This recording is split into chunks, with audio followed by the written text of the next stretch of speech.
Ang intense ng mga kaganapan ngayon sa abot kamay na pangarap sapagkat manginginig sa galit si Giselle dahil sa ebidensyang ipapakita sa kanya ni Doktora Enriquez. Dito nga ay lakas loob na ipapakita ni Doktora Enriquez ang video niya kay Giselle kung saan ay makikita niya ang ginawa ni Doc Carlos kay Don Pepe kaya siya na cardiac arrest. Samantala matapos ngang magdasal ni Doc Robert para sa paggaling ng kanyang amang si Don Pepe, ay bigla naman itong magtatapat ng mga nararamdaman niya kay Lynette.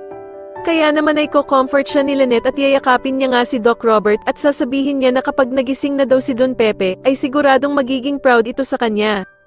Subalit makikita naman ni Michael ang ginawang pag-comfort ni Lynette kay Doc Robert at dito nga ay agad niya itong isusumbong kay Doc Carlos. Pero habang nagsusumbong nga itong si Michael kay Doc Carlos ay bigla naman siyang makikita ni Doktora Denise at tatanungin niya nga ito kung bakit kailangan pa daw nitong paalam kay Doc Carlos ang ginagawa nila Lynette at Doc Robert. Sa kabilang banda naman habang nagaganap ang prayer vigil na ginawa ni Giselle para sa kanyang amang si Don Pepe ay mapag-uusapan nila Zoe at Moira na umattend din dito.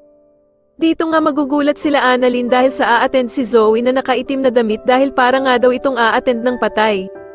Samantalang ang bruhang si Moira naman ay dadating na lasing at galing pa nga sa inuman. Kaya naman ay galit na kukumprontahin ni Giselle si Moira at tatanungin niya ito kung bakit daw ito pumunta ng lasing. Sa tingin niyo dito na nga kaya malaman ng lahat na kasabwat din nila Moira at Zoe si Doc Carlos at ang masamang binabalak nito kay Don Pepe, mas lalo na nga talagang nagiging exciting ang mga susunod na kaganapan kaya naman ay mas lalo pa nating abangan ang mas lalong gumigandang abot kamay na pangarap. Maraming salamat po sa inyong panonood at sana po ay masubscribe nyo ako. Maraming salamat po.